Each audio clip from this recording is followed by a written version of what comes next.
Alright, we got some bad news, or maybe good news if you don't want them on the team, on the status of the Lakers potentially getting Andrew Wiggins and or D'Anthony Melton.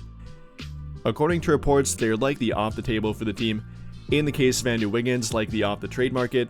According to Anthony Chiang of the Miami Herald, the Heat are expected to quote-unquote begin next season with Andrew Wiggins on the roster, likely taking him off the trade block and likely signaling that they're trying to compete with their current team, following them trading for Norman Powell, getting involved in that 3-team via the LA Clippers, Utah Jazz, and obviously the Miami Heat.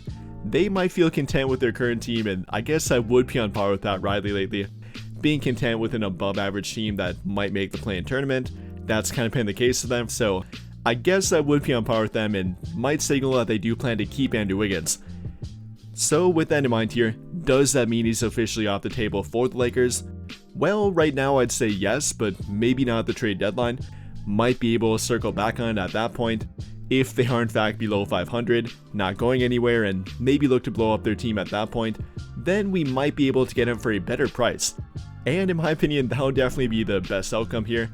I mean, lately we've heard reports about them wanting a gigantic trade package for him. Something like Dalton Connect with Rui Hachimura and with a first-round draft pick, their only tradable first-round draft pick on top of those two. So yeah, that's definitely not a good price for him. If it would come down to that, I don't want Andrew Wiggins. Even though yes, he is a great theoretical fit and probably was the best fit on the open market for their team, kind of slotting into that small forward spot between Luka Doncic, LeBron James, Austin Reeves, and now DeAndre Ayton, I think that would have worked pretty well for their team. However, it's better to not make any trade than make a bad trade, or I guess look for a different trade, and that would be the route that I would take here. And following Andrew Wiggins kind of being off the trade block, not likely to be a trade target for the Lakers anymore, I'd look for backup plans like Matisse Thybulle, Ochai Agbaji, or maybe a guy like Isaac Okoro. I made an entire video about this if you want to check it out, and I recommend it if you believe they need a 3-and-D wing target, but that would kind of be my backup plan for them, transitioning into lesser trade targets per se, but guys that could still fill a similar role for their team.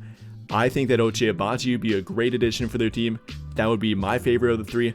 Matisse Thybulle would also be very good and probably the most attainable between them, coming off a fairly injury-riddled season, but being durable in the past and having an expiring contract probably wouldn't take too much to get him. And then I guess for simply a third option, Isaac Okoro, got traded recently and might not have a long-term fit with Chicago, so I might look into that one too. But between the three of them, and now with Andrew Wiggins off the trade market, that's kind of the 3-and-D trade market for the Lakers going forward, and I really do hope they address that need too, as I believe that's their final and by far their biggest remaining need, a 3-and-D wing to fit in their starting lineup or coming off their bench. But then for the case of D'Anthony Melton, many were hoping that this would be their 3-and-D edition, not I guess their 3-and-D wing edition, but more of a 3-and-D upgrade over Gabe Vincent, getting a better 3-point shooter, a better point of attack defender, even a guy that's slightly younger, albeit more injury prone than Gabe Vincent. Many were hoping for D'Anthony Melton. And well, early on in free agency it did appear very likely. According to reports from Jake Fisher and Mark Stein, they were kind of the favorites to get him, saying that if they lost Dorian Finney-Smith, which they obviously did, then thereafter they would try and sign D'Anthony Melton to kind of help fill the void left by Dorian Finney-Smith. And well, that never ended up happening. Yes, they signed Jake LaRavia to kind of help fill that void, but did nothing with D'Anthony Melton. We heard other reports about it, and it seemed fairly likely for a time again, but obviously it never happened and probably never will happen at this point. According to Mark Stein, the Golden State Warriors are the heavy favorites to land both Al Horford and D'Anthony Melton in free agency. Then with Brett Siegel of Clutch Points chiming in saying that D'Anthony Melton could take a minimum contract for the quote-unquote right situation, which would apparently point to the Golden State Warriors at this point, likely using a portion of their mid-level exception or biannual exception to sign Al Horford, then signing D'Anthony Melton via veteran minimum and re-adding him back to their team, which they also signed him last summer. So kind of a reunion for them, even though they did trade him. So like we talked about with Andrew Wiggins, what would be the backup plan in the case of D'Anthony Melton? If the Lakers don't get him, which is not very likely at this point, who should they or who will they look to target after he's off the market? And well, we could maybe take a look at the guy he's directly replacing here, that being Gary Payton II. I'm not sure that many realize he is a free agent and might not be back with Golden State at this point. Yes, they're currently working out their problems with Jonathan Kuminga trying to make the money work and finalize that contract with him. You know, whether that's a sign and trade or simply bring him back temporarily, they're trying to figure out that first and then sign different free agents thereafter. But in the midst of all of it, maybe the Lakers could pick up GP2. After all, they're looking for a better point of attack defender, kind of needed in my opinion. That would be an upgrade over Gabe Vincent. If we're talking about defense, there's not many better at the point of attack than GP2. No, he's not the three-point shooter that De'Anthony Melton is, not even that Gabe Vincent is, but is a decent three-point shooter, is a good corner three-point shooter, albeit at a fairly low volume, is a 39.3% corner three-point shooter on his career, so that's definitely not too bad. Combine that with the defense, combine that with the playoff background and even championship background, I would not be opposed to signing GP2. I mean, we could simply waive Shake Milton, then add GP2 after that point. Probably wouldn't take the biannual exception or what they have left of it to offer. Likely would only take a veteran minimum, especially if Golden State does sign De'Anthony Melton. Like I said, that kind of hints at them maybe not signing GP2. I guess they could sign both of them, but if they're prioritizing De'Anthony Melton and we're not hearing much about Gary Payton, then he might be available to sign for a different team, and again, I would look into it if I'm the Lakers. I mean, we keep on hearing about their interest in athletic backcourt defenders, so this would fit the bill for them. There's not many better than GP2, like I said. Great point of attack defender, defensive playmaker at that, averaging about 2 steals per 36 minutes, and he definitely can wreak havoc on the court. Simply unleash him for 15 to 20 minutes and he'll bring energy, that's definitely not a debate here. Combining him with a Jared Vanderbilt, that could be a lot of fun. You know, maybe some issues offensively, hopefully not with GP2's corner three-point shooting ability, but I guess that'll be a problem you could point to.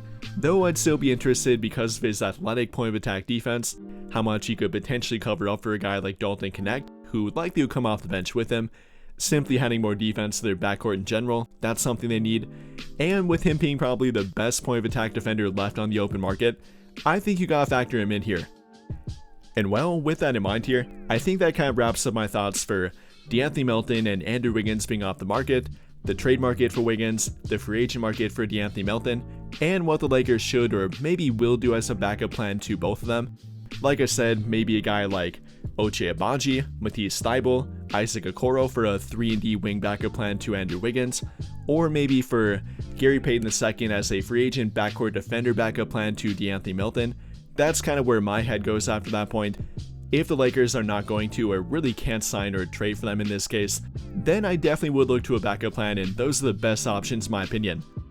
And just to be clear about their assets and ability to get the players I mentioned, yes, they do have the ability to do it, they do have assets left, and a lot more than many people think. I often see comments saying that, how will the Lakers trade or sign this player with their lack of assets? They have nothing left. Though that's simply not the case here. I mean, the kind of benefit of them not making a ton of moves yet is the assets they still have remaining. In regard to trade assets, they have a 2031 first-round draft pick, 1 tradable first-round draft pick, 4 future first-round draft pick swaps, a second-round draft pick in 2032 that's tradable, then the contracts of Maxi Kleber and Gabe Vincent, and Rui Hachimura for expiring contracts, Hachimura actually having value, the young talent of Dalton Connect, even I guess if you want to include Austin Reeves, though I really doubt they trade him. Regardless though, they have trade assets left, and they have free agent assets left too. Obviously veteran minimum contracts, but even apart from those, they have a portion of their biannual exception, which they might be able to get the entirety of with a few calculated moves after this point. Overall though, they have trade assets left, free agent assets left, not only veteran minimum contracts, but a contract above that amount, so they have the ability to woo free agents, have the ability to get some medium-sized to even one big trade target or multiple smaller trade targets.